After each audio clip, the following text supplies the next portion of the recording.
episode 1, season 2 of Major Talent in One show. We've got a very special guest, as you can see here. Like the show, Major Talented Ones, we love her because she is the super brilliant.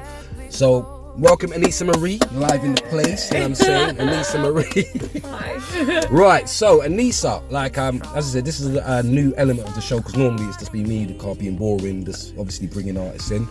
And I've obviously brought you on a show, I mean, in relation to your music because it's magical and magnificent. So, yes, let's talk about it. So, Aneesa, how long have you been a superstar for, or how long have you been singing for, should I say? Thank you. No, I feel uncomfortable with that question there. I've been singing professionally since 2016. 2016, yeah. So we talking 7 years, and it's crazy because your spirit and soul of how you do your music would make me feel like you've been doing it longer. You know what I mean? And I'd say, I mean, obviously, in relation to your projects, I mean, how many projects have you brought out or done, or EPs, LPs? I've done 3 EPs. I've put out more than 5 or 6 singles, right. 7 videos. So I've been consistently putting out music as well. I'm saying, you know what it is, because obviously by looking at something, because when I look at your videos as well, they're very well done. You know, like I say, like, it's not no Channel U business and no disrespect. We got Channel U though. You know what I mean? Ratings. But your videos, I mean, obviously I think they really mirror the song that you have in relation to the quality of your song, the quality of your videos.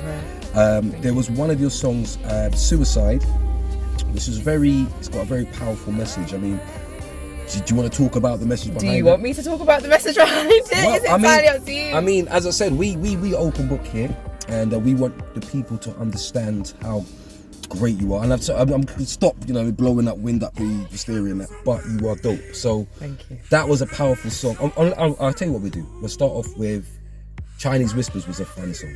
Oh, we're going to talk about the fun stuff first. Yeah, we're going to talk about the fun stuff. So Chinese Whispers doesn't actually come from, most of my music doesn't come from a fun place. It comes from me kind of like working out some shit. Okay. Or can I say that? Yeah, of course you can. Of course. Working out some, you know, issues, either that's relationship stuff, you know, childhood trauma, life stuff, whatever.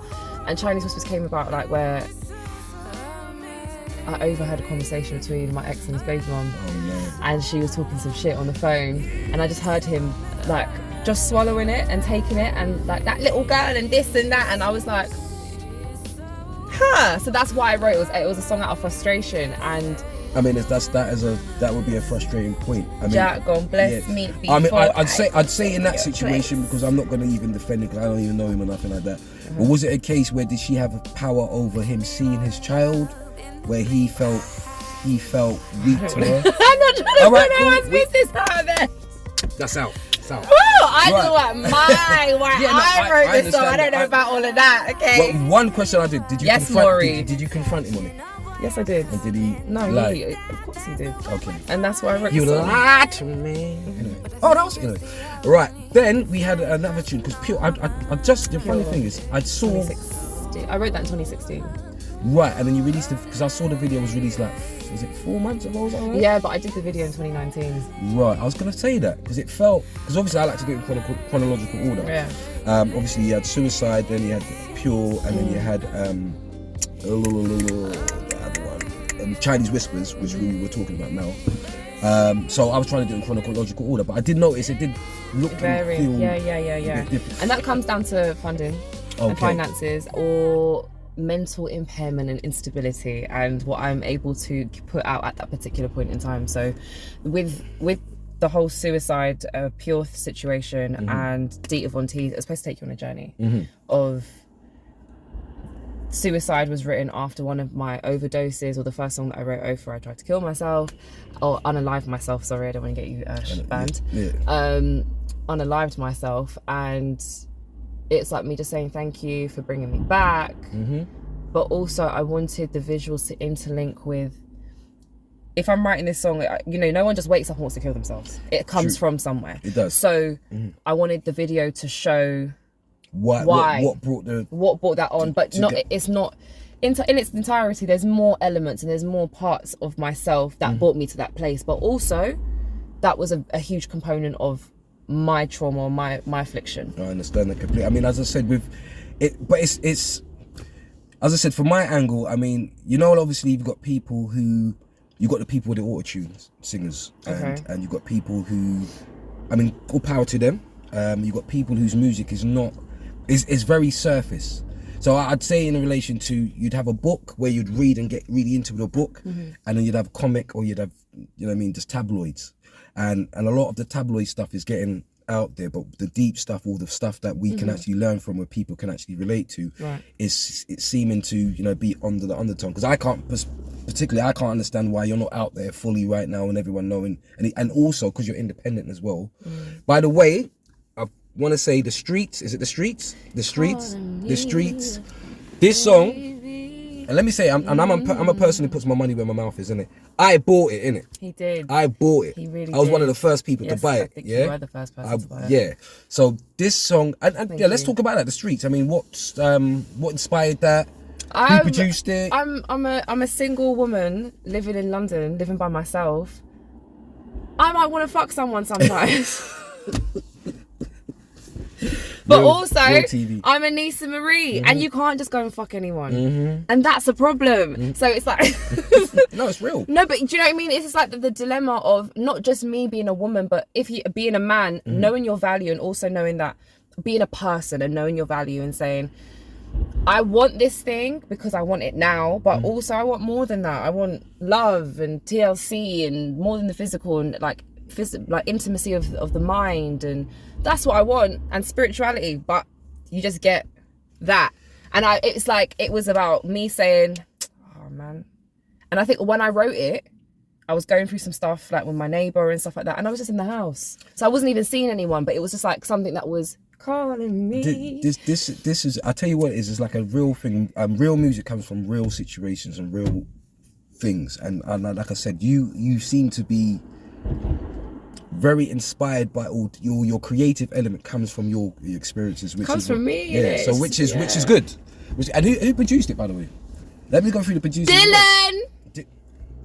Melody, sorry. As Melody. I said, I play it, you know what I mean? It's on my playlist. Dylan, Melody, some white boy from South London. I'm gonna be real, he doesn't wash his chicken.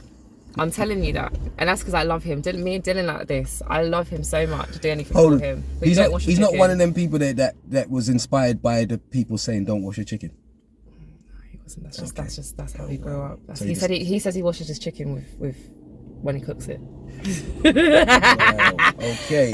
So is he that? Well, okay. So even on the other songs, sorry, he's my engineer. He's your engineer. So he works on all of my songs. So we've grown together in the last, since 2016 when we met, and he's been like, he didn't mix. I think he did like a rough mix on my first EP, which is awfully awfully put together.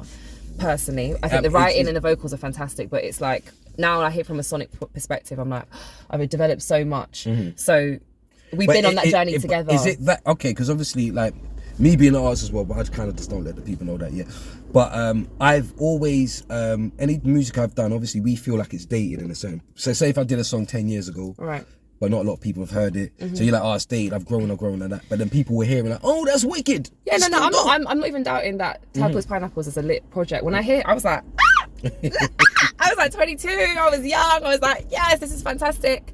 But when I hear it now, from like, even when I heard it the year after I made it, or the 2 years after I made it, I could hear how much I had improved sonically. Vocally, I've always been there, but in terms of like my own ear, my skill to be like, can we do that again, or I think we should change the mix and bring this in and do this. You've got more control over what you want, as opposed to just learning your sound and yourself. Yeah, I've developed my audio skills. As you do, you develop your ear, and I have Dylan to thank to that. You know, that white boy that don't wash his chicken. I love him. Big up Dylan. Yeah. And has he produced the majority of the songs? Or, Peace Soul on the track. Peace Soul, man. Who's based in Minnesota. He's from the States. I've never met him face to face, but again, we're like, if I work with you, we have to be. No, this is what happens. Because you have to know me. Do you know what I mean? We've got to do you know? I think it's weird because people more will appreciate when they don't know you and they get to know you, as opposed to your friends and not people who do know you and who should be supporting. They just would more just look, as opposed to, you know what I mean, try and buy your thing. I'm gonna also say, in relation to any prospective producers or artists you would want to work with, is there anybody that is your main go-to? Like, you think, yeah, I want to work with that one person. Day. Yeah. I definitely want to work with Gets. in the UK. Gets, if you're out there. Yeah, I think Gets is one of the hardest, if not like one of the greatest of all time. And Kendrick Lamar, in terms of like rappers, in terms of singers, I'd love to work with Jasmine Sullivan, Bilal, and D'Angelo. Okay. Erykah Badu. Is D'Angelo sounding the same these days though? I don't know. Doesn't make a difference to me. Just he that, is the greatest of all time, and we put some respect on his name. I love him. I saw him in concert, and I was blown away. I did. I mean, what was the album? The Vanguard. Which one was it called? The Black Vanguard. No, the one with brown sugar and all that on it. What was that? Voodoo. Or was it called Brown Sugar? Is it called Brown Sugar? I need to do my research. But that was the album for me. The Voodoo album was a bit far out, but really? I loved it. I'm saying I'm all for the creative element when you want to just experiment. So I think that might be the Vanguard. The Vanguard album was very experimental, and it didn't resonate with his bass or core fans. But if you're you're a musician, yeah. No, I'm a musician, but there's something about it when you hear the technical abilities of everybody on it and how it's right. I'm gonna say as well, part of what the ethos of the Major Talent One show is obviously bringing talent that I feel that should be out there, that's probably not getting the exposure they should be getting, and it's not something where I'm happy with. So therefore, I try and be a part of. When you come on my show, you find artists that you might not have known about, and you can grow them. So obviously, I've got an artist here that I'm going to play, because obviously I normally play the videos and we give her an impression after it. And due to the fact I've got this superstar here, it would be good to get her view on her as well. I don't like my reactions to things. No, well, it's the real thing. It's the real thing. So we're going to bring an artist here, and we're just going to quickly discuss about her, and then we're going to go back to the superstar here. So let me just play it. We're going to play it, and then we'll come back. She's so pretty, you two look so great. Time for me to move on now. It was probably just a silly crush anyway, but I just can't help but think that we could have had something. Have I really been blind to reality? Baby, tell me every little glance my way, every time you wanted to hang, you seem so interested. Could you tell me, was it real or was it all in my head? Oh, was it real or was it all in my head? Back. So that was Vicky Trantu. I mean, you can follow her on there. You can see the name there. You know what I mean? Go follow her. But yes, let's get Aneesa Marie's viewpoint. She's lit. She's a vibe. And this is the thing. We're playing we listen to the music video, but there was a show, and I'm gonna throw that on there as well. Just give you a little clip.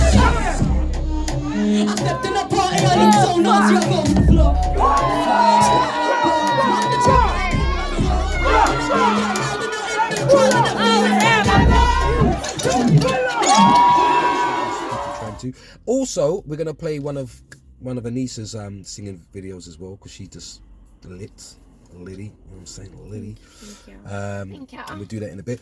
But so any new projects coming up? What's going on? What's happening? I'm working on shitloads of new music. I'm on a few podcasts. A good few podcasts at the moment.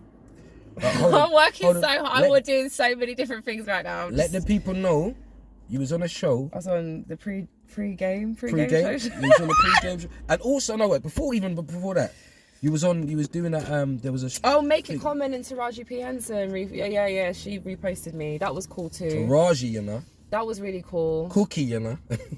She reposted it. I hate you, Jodie. I hate you. yeah. That was a moment. I was screaming down the house. That was a moment. That was dope. Like I said, I had to repost that as well myself. Thank but you. yeah, as I said, so you got a lot of music coming out. Is it going to be for an EP? Is it going to be for an album? No, I'm tired of making EPs for people that don't listen to my music. So I'm just going to do singles, and see what gauges and what doesn't gauge, or what works and what doesn't work. But I'm excited to see where things are going at the moment, because I'm like, something is happening and I'm just trusting God. So do you know what it is? I just feel that the right people need to hear your music, and like I said, it's not even like a lottery. It's these days it's more easier to get your music to people. But at the same rate, it's hard to get to them. To get to the right. I think, and as well, the way that social media works as well, with like these 15-second reels or 60-second reels, it's like, come to a show.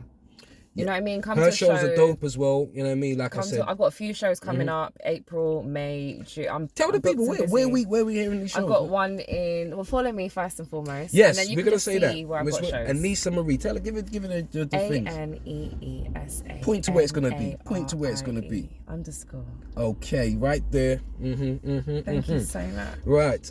So yeah, some of the shows like you're gonna say, obviously it's gonna be on your socials. Yeah, it's gonna be on my socials, but there's one in South. Seth. There's one in. I'm doing one for this German collective in like with the Bernie Grant Center in April. Got a few private shows as well. Sabi in some very nice spaces. To come. Yeah, we need you to you know what I mean? I'm doing what I'm. You're supposed to be doing. No, like I said, you're dope. I really thank you. Like I said, I support and fully follow, and I've brought in a few people to hear her music as well, and that's what I think. Each one teach well. Each one teach one. Pay it forward. Yeah, you know what I'm saying. Let's do that. And is there any big ups or shout outs you want to give to anybody like out there, like on the Major Talent One world? Okay, maybe not. Right. Pick yourself up. Thank you so much. Oh, muchas gracias, señorita. Thank you. All right, so that was episode 1. Season 2 of the Major Talented One show. As I said, make sure you pick up her single, The Streets. It's calling me. Dope. Yeah. Make sure you go on that. It's on all digital platforms and so forth. Yeah. Make sure you follow her. Make sure you like her stuff. Make sure you just get involved. YouTube. Sign up to my newsletter. All of that stuff on my website. Make sure you just engaging. Like I said, we don't bring anybody on the show who's not dope. So here we go. Once again, so big up yourself, people. We'll be here live again for the next show of episode 2. But once again, Aneesa, thank you for coming. It's been an absolute pleasure. Dopeness personified.